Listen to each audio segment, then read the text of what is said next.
In 2020 Detroit, when Alex Murphy, a loving husband, father, and good cop, is critically injured in the line of duty, the multinational conglomerate Omnicorps sees their chance for a part-man, part-robot police officer. This is my review of RoboCop.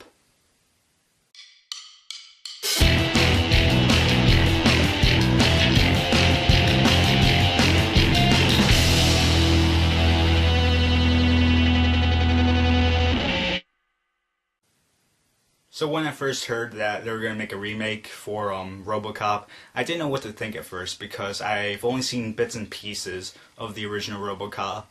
But the reason I was interested in seeing RoboCop is that when I saw the trailer, it had that Dread look to it. It had that Dread style to it. And by Dread, I mean the 2012 movie called Dread, which was a remake of the movie called Judge Dredd, which was made in the late 80s or early 90s. So after seeing RoboCop with my dad, I have to tell you guys that RoboCop is a good action-packed movie. The good points. So not only do I think RoboCop was action-packed, I thought the entire movie was action-packed, fun, and fast-paced.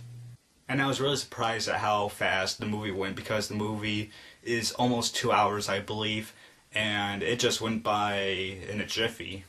And the action scenes, for the most part, were done well, in my opinion. I thought that the cast did a great job as well, which included Joel Kinnaman, Gary Oldman, Samuel L. Jackson, and Michael Keaton. And for those of you that don't know who Joel Kinnaman is, I think you would recognize him from a small part in a movie called Safe House, which came out in 2012. But you would mostly recognize him from a AMC original series called The Killing. He plays the main male detective in the movie, the series. And I thought that he did a fantastic job acting in the movie. I also thought that the film had great visual effects because they looked really good. At some moments it was like, but overall the movie had great visual effects.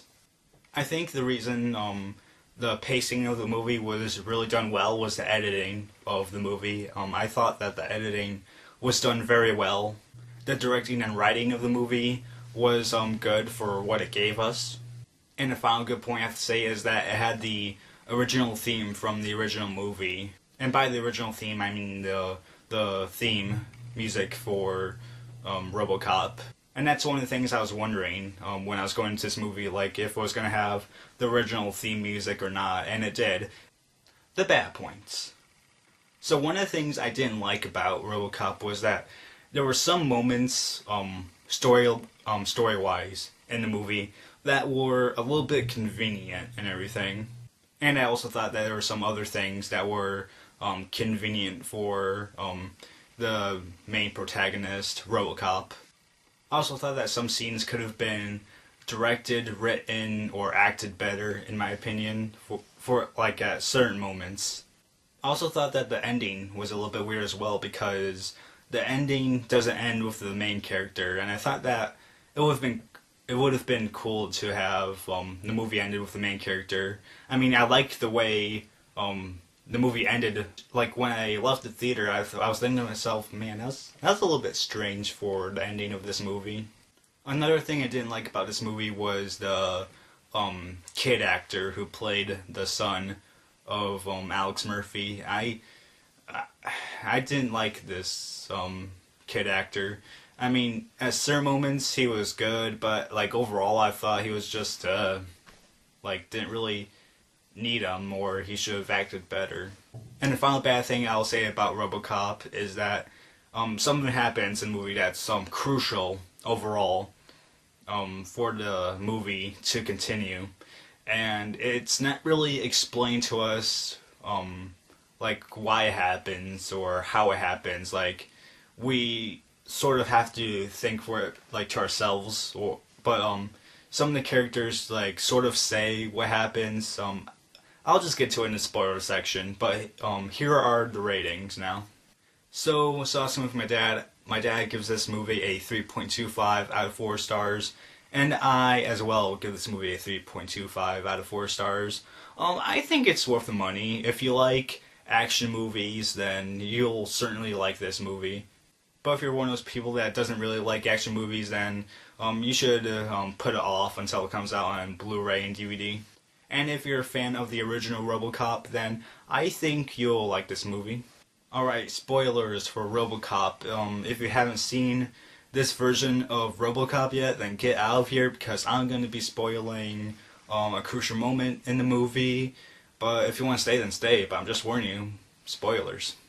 So like I said in Bad Points, there was some crucial moment in the movie where it moved the movie along, but it wasn't really explained to us like how it happened or anything. And that moment was when Alex Murphy like overrided his system or whatever, and he was trying to solve his own murder.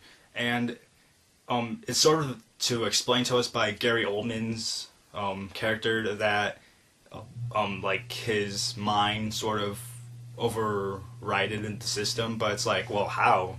Like, is there something with his brain or something, or what?